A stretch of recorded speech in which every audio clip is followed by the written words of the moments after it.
Tommy DeVito, Tommy Touchdown, Tommy Cutlets, the passing paisano, whatever nickname you want to assign to him, he is now, along with the New York Giants, of course, on a 3-game winning streak in what seemed like a lost season for the New York Football Giants. What's going on, everyone? Nick Falato, a Big Blue View here to go through some of the plays that really piqued my interest from Tommy DeVito in the New York Giants' 24-22 victory over the Green Bay Packers. And I also want to discuss a distinction between the offense under Daniel Jones and the offense under Tommy DeVito. Let's get into that right now. Head coach Brian Daboll is a quality offensive coach with a proven track record of developing young quarterbacks and maximizing their talents. While operating as the offensive coordinator for the Buffalo Bills, Daboll oversaw the progress and growth of young quarterback Josh Allen, who is one of the top signal callers in the NFL. Daboll also, recent memory, Giant fans know that's not the case. Daboll continued to prove his offensive prowess by leveraging the skill set of Daniel Jones after declining his fifth-year option.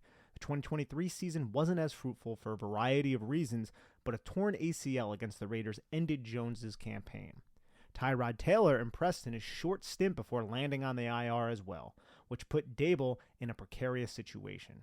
Talk of a fractured locker room, contentious relationships with coordinators, and the potentiality of selecting first overall were common after the Giants somehow found a way to lose against the Jets. Even discussion about a possible 2-year exit for Daboll crept into the conversation on some of the darker parts of Giants Twitter. All seemed lost as the Giants turned to an undrafted local rookie who is now 3-1 as a starter and has the tri-state area gesticulating like my Uncle Silvio biting into a fresh sfiatelle. Italian purists, back off. That's how my family always pronounced it. Buns aside, there's a distinction between how the offense operates under Tommy DeVito versus Daniel Jones. For starters, I have been critical of Jones's reticence to challenge defenses vertically, which is true.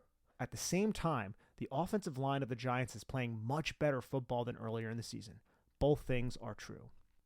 Explosive plays are a gigantic, consequential difference in the two offenses. Again, the Giants were dead last in explosive plays last season.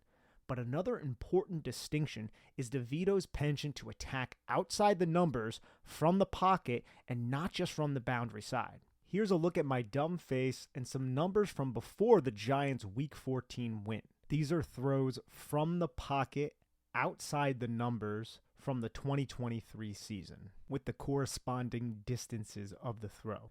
DeVito had 3 completions over 25 yards, 2 between 20 and 25 yards, and 4 between 10 and 20 yards on 105 passing attempts. When targeting outside the numbers throwing from the pocket, Daniel Jones just had 2 completions beyond 10 yards of the line of scrimmage.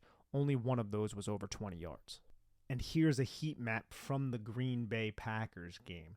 You see another 4 completions outside the numbers for Tommy DeVito, over 10 yards. Just about everything in this offense with Tommy DeVito is designed outside the numbers. The combination of challenging defenses vertically and throwing outside the numbers forces the defense to cover the entire width of the field while also putting a little bit of fear in the hearts of the defense that you can't play top down on every route because there is an opportunity and a chance for Tommy DeVito to put it over your head if you're a defensive player because he has shown the ability to do that. He is not hesitant to let the football rip. And this has helped spark life into an offense that seemed dead. And I don't believe this offense is a zombie right now. There is actual life with the offense. And let's get into some of that life that was displayed against the Green Bay Packers, who are a respectable defense. Let's dive into the film. So I was just praising Tommy DeVito for letting it rip. This was the first play, and it was at the start of the second quarter that he even had a pass beyond the line of scrimmage. It took a little bit for the Giants to get going. I'm guessing it was really windy there because it was similar for Jordan Love and the Green Bay Packers offense. But I love this play. It's just a quick, easy RPO glance route read where Tommy DeVito is going to be tasked to make a decision based on what this player is doing right here. these players right here, you got one right here. This guy's going to step down as well. I'm going to be coloring here. It's probably going to be a little bit sloppy. But you can see Tommy DeVito goes into the mesh point. You have Daniel Bellinger coming across the formation. And what does that do? That prompts a reaction from the linebacker to quickly fill. Boom, right off. Safety going to flow down. And now you have Isaiah Hodgins against a defender in outside leverage. That's what you got right here. Outside leverage, you see Isaiah Hodgins explode off the line of scrimmage, right?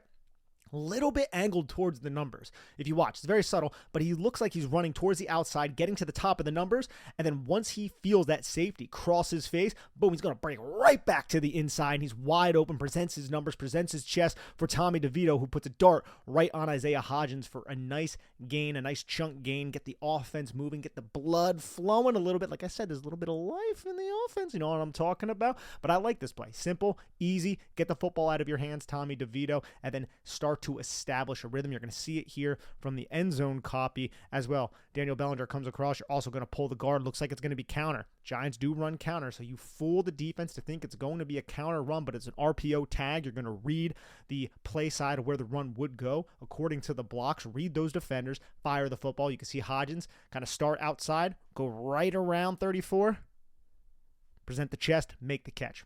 Quick, easy RPO catch. Now I want to go to this. I just have the end zone copy here. This is the Wildcat run. So Tommy DeVito, he's not involved with this specific play, but we have Wan'Dale Robinson who's going to take the handoff from Saquon Barkley. You can see he kind of looks like he almost drops the football here. Brian Dable addressed it, I believe, in today's presser. Today is Tuesday as I am recording this.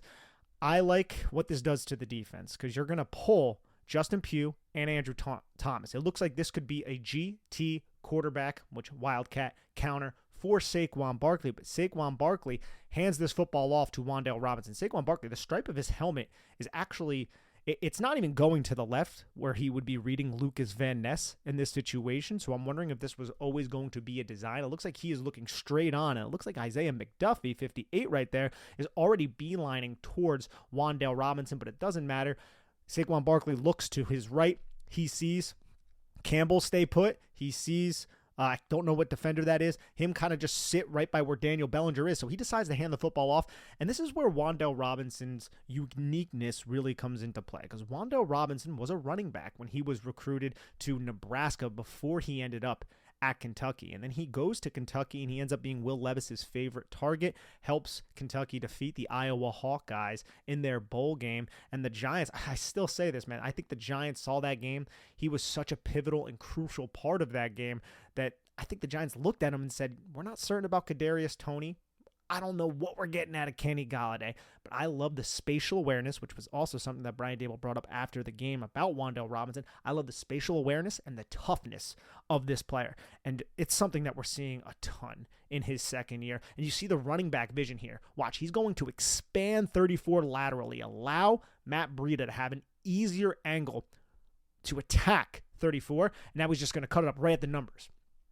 Puts his foot in the ground, cuts it up right at the numbers. Both those blocks are now being manifested by Matt Breida and Isaiah Hodgins. And now it's just Wan'Dale Robinson against 26. 26 had a solid angle on him. Wan'Dale Robinson in other situations, he can house this. So this is a really good individual effort from Wan'Dale Robinson, and I appreciate the play call as well. Get Saquon Barkley out there, put the football in his hands, have him make a decision, and then just confuse the defense by a bunch of moving parts. At Big Blue View, I wrote last week, well, 2 weeks ago, I should say, last game, about how the Giants used Wan'Dale Robinson in pre-snap motion to help set up Jalen Hyatt's success on that game. I'm glad to see Wan'Dale Robinson feast and eat in this one because he's deserved it from all of the unsung work that he does. Not to mention, he blocks his backside off for a small guy, which I absolutely love. Now, in the very next play, this is some of the best blocking I have ever seen of the New York Giants, and it's set up by number 64, Mark Lewinsky, who is a sniffer, acting as a tight end, pulling to the play side. But you're going to see he's a wrecking ball here. Miley Cyrus is going crazy looking at Mark Lewinsky absolutely annihilate the left side of this Packers defense, right side if we're looking at it from their perspective. But regardless of the fact, let's watch it one more time. He's going to come over, and then you have Daniel Bellinger glued Andrew Thomas, I'm going to annihilate whoever you don't annihilate. Mark Lewinsky. Justin Pugh, going to drive my guy over the top of the pile. Pancakes for everyone. IHOP is going crazy. It is free food down at the International House of Pancakes. And Saquon Barkley, one thing, absolutely love you. Let's make sure we're really in the end zone before we do that, because that's way too close for my liking. The finger roll, layup, it's good. Michael Jordan, insert another basketball player. I'm not really 100% sure. But this blocking is elite from the Giants. One of the best blocking plays I've seen since I've covered this football team. Now we're going to have a play-action rollout off of motion where Wan'Dale Robinson is going to do an amazing job. You can see it kind of by my stupid face, just presenting a target for Tommy DeVito as he extends this play. But let's watch the play initially, right? You're going to have Wan'Dale Robinson going from the boundary side to the field side in motion in front of the quarterback. You have the running back also to the field side. So you have 4 threats to the field side. Wan'Dale Robinson, the snap's going to happen. He's going to expand laterally outside the numbers, and you're going to have a clear out from that number 2. So what does that do to number 37? Number 37 is the player that we need to watch here as I use my stupid little controls, because in 37's mind, he didn't have to worry about Wan'Dale Robinson until right before the play. Now Wan'Dale Robinson is threatening vertically. 37 is tasked in zone defense for that deep third, right? He has the middle of the field closed safety as well. He has to midpoint the number 1 and the number 2 now, with Wan'Dale Robinson being the number 1 post-snap. So Wan'Dale Robinson's going number 1. You're going to see 37 kind of split the difference between the number 2 and the number 1. He has to keep his eyes on the number 2, make sure that the middle of the field closed safety takes the number 2 until he can assume the responsibility of the number 1. Daniel Bellinger stays in and he blocks. So this is not a naked bootleg, which we see a ton from the New York Giants, or at least we saw a ton from the New York Giants last year. There is that blocker, but Daniel Bellinger also may act as a threat for the curl flat defender, who isn't so concerned with Wan'Dale Robinson as we see right now at this point. So that mid-pointing defender, the cornerback, he at this point notices that Darius Slayton, I believe that's Slayton, is running towards the middle of the field closed safety. That pass off is happening. You have this backside cross who's also coming. You can see 37 kind of looking in that direction, but Wan'Dale Robinson gets sneaky. Wan'Dale Robinson realizes that he doesn't have the leverage to win deep with 37 mid-pointing, with the transition of Darius Slayton going in the middle of the field closed safety. So Wan'Dale Robinson cuts off, realizes that Tommy DeVito's in a bit of a predicament. I wouldn't say trouble, but he's in a predicament. Daniel Bellinger, he kind of blocks his guy inside, allowing DeVito to roll outside towards the numbers.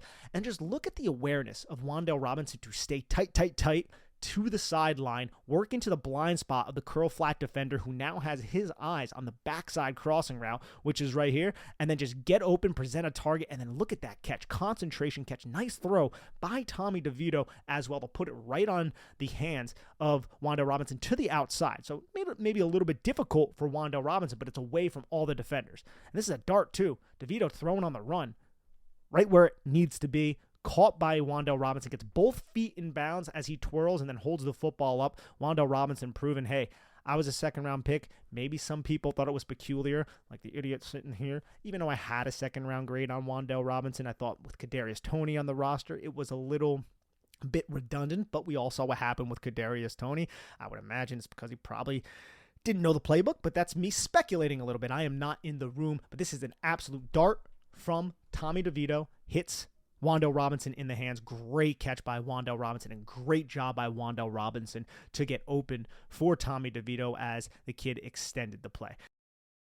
Here we're going to get some crafty exploitation of defensive rules by Brian Dable and Mike Kafka. We're going to have Isaiah Hodgins right here with his alignment inside the numbers as we see. Wan'Dale Robinson is on the outside. Now, Green Bay runs a lot of cover 3.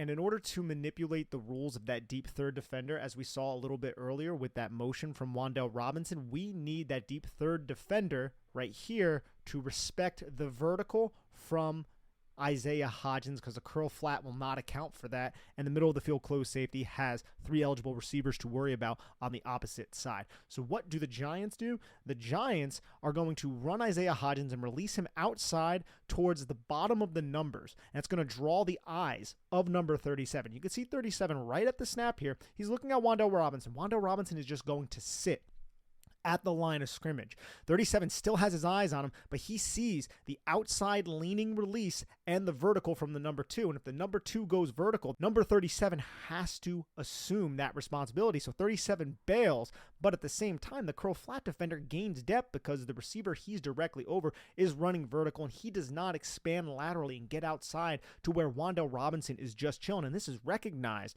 by Tommy DeVito. So now you have 37 and the curl flat defender both assuming Isaiah Hodgins, and nobody takes Wan'Dale Robinson. This is just knowing the rules and understanding that you can draw 37 away if you release that number 2 vertical, and then the curl flat defender is going to have to work through that, work over the top, work underneath, or he might just neglect to do so, which he does in this specific situation, allowing Wan'Dale Robinson to make this quick, easy catch on 1st and 10 to pick up a couple yards. Gotta say, that's a solid open field tackle from number 37 to come downhill and stop Wan'Dale Robinson before this got a little bit worse than it could have for the Green Bay Packers. But I just love knowledge and the understanding of the rules and then taking advantage of it and having that in our arsenal, putting your players into position for them to have success. And that's something that Brian Daboll and Mike Kafka and this offensive coaching staff consistently does when they have the blocking and things of that nature. Now, here is Tommy DeVito, quarterback run,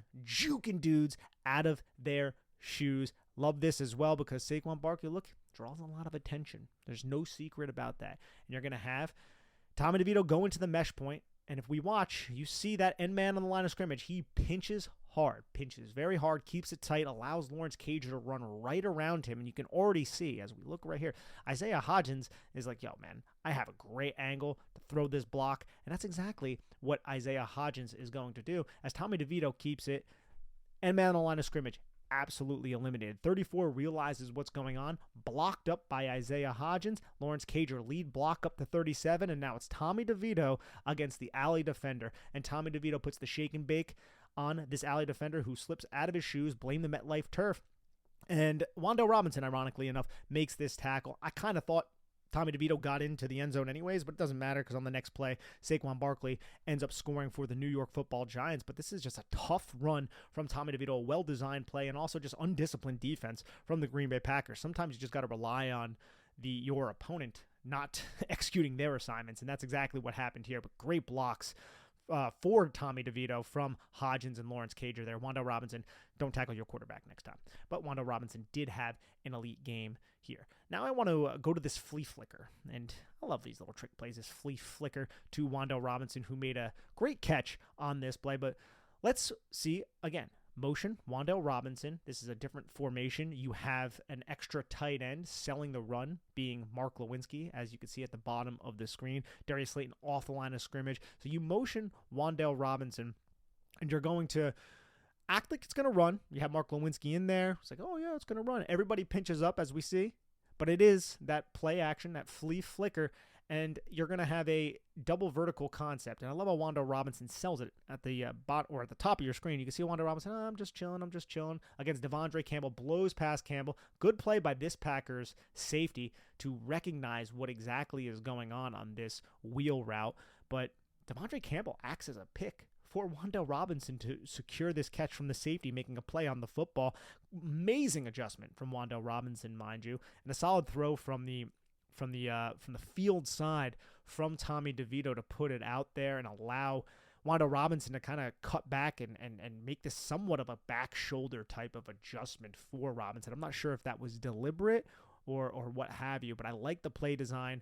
I like that Wan'Dale Robinson was able to execute this downfield concept. He's not just a wide receiver who operates around the line of scrimmage. This is somebody who does have some chops despite his limitations. He's like 0 percentile in arm length and wingspan. I don't think he has big hands either, but he's still able to make plays like this on the football against a linebacker and a safety bearing down.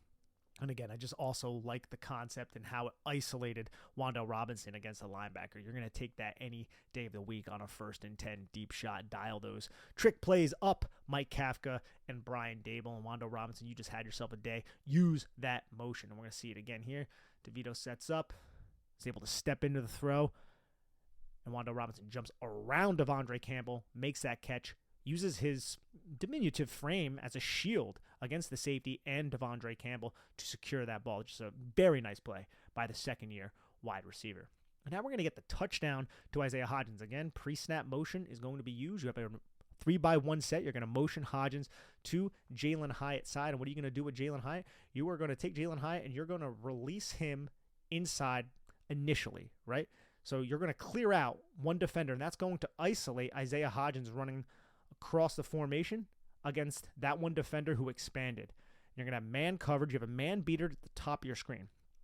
Tommy DeVito does not love it, so don't throw it. Something Brian Dable, I'm sure, has drilled into his head. You don't love it, don't throw it. You can see how the Packers defender flows over the top of the pick route, as we see here.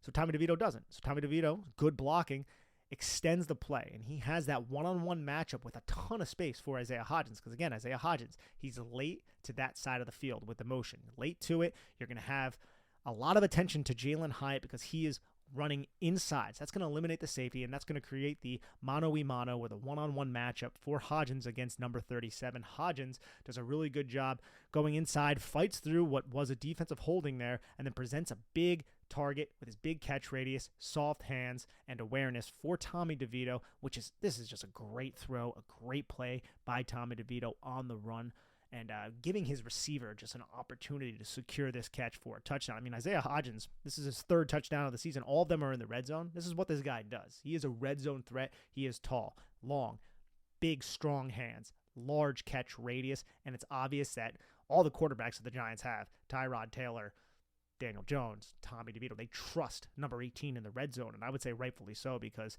he's adept in these situations. But DeVito, you can see how he's able to extend this play, gets outside, keeps his eyes downfield, knows he has Isaiah Hodgins to that side, and then he just attacks with a nice dart. Like, that is a ball with velocity. It is put outside of the frame of where 37 can locate it. Only Isaiah Hodgins can catch this football, yet it is not an impossible catch. It's not even that difficult of a catch. It's just put it high and allow your talented playmaker to make a play. And Tommy DeVito and Isaiah Hodgins executed that well as they knocked down what looked like a state trooper. And now we have the 2nd and 1. Sail never fails. The sail concept. This is a concept that Tommy DeVito has hit several times in his short stint starting as a New York Giants quarterback. It is a 3-level read. You have the stack up at the top of the screen as we can see. You're going to run Saquon Barkley to the flat to hold this defender in place. You're going to clear out with the wide receiver who was on the line of scrimmage. And then you're going to run Wan'Dale Robinson on a 7, a corner, and it creates a 3-level read, as you can see. 1, 2, 3, and Wan'Dale Robinson uncovers against Keyshawn Nixon for this huge 32-yard pass and completion that put Randy Bullock into a position to kick the game-winning field goal. This is a huge play by Tommy DeVito, by Wan'Dale Robinson, and watch Wan'Dale Robinson's route here, because it looks like Nixon is in outside leverage on Wan'Dale Robinson. So what you got to do if you're a receiver, you really need to sell inside, and he does that against Nixon. Watch, Nixon is shading the outside. You can see the hips are pointed towards Wan'Dale Robinson, but he doesn't want Wan'Dale Robinson to go out, so Wan'Dale really sells it, puts that inside foot into the ground, and then explodes back out and just gets his hips completely flipped and runs directly towards the sideline. Look at that separation. That is a ton of separation created right there from Wan'Dale Robinson. Tommy DeVito recognizes this instantaneously and puts a very nice football out there for Robinson to catch. He catches it, he runs up the sideline, picks up some extra yardage, and now the Giants are in position to win this football game, kick a field goal, get out, and really mount this 3-game winning streak for the Giants, as they do right here. That's a beautiful route by Wan'Dale Robinson, though. Good throw. Absolutely love to see it. The Giants have been throwing the sail concept, the smash concept, a lot of these concepts that are outward breaking concepts often since Tommy DeVito has been there. He's hit Daniel Bellinger on this against cover 2. Now, this isn't a cover 2 defense, but this is something that DeVito feels very confident in throwing. And that's not something we saw with Daniel Jones. And this isn't me slighting Daniel Jones. I'm not sitting here taking pot shots at Daniel Jones or trying to besmirch his name. It's just the reality of the situation. Tommy DeVito is throwing these plays, these outside the number concepts, and the Giants are having a lot of success, and they're moving the football. They're matriculating the football, as Hank Stram would say. And here we can see just break inside, flip it up. Oh, wow, just a beautiful play by Wan'Dale Robinson. You absolutely have to love that. And there you have it. I think I froze up there a little bit, my stupid little face. You know, the IMAX, they're a little bit overrated. Yes, I said it. But there's Tommy DeVito, and there are some of the highlights against the Green Bay Packers. Now, the New York Giants were able to seize victory against a team that was in the playoff hunt, that is still in the playoff hunt, and the New York Giants are quietly in the playoff hunt right now, despite none of us predicting that, and I would say rightfully so. But thank you so much for tuning into this. Please, if you have not done so already, head on over to bigblueview.com and check out all of our written content over there. I'm Nick Falato, signing off. Take care of each other and have a lovely day.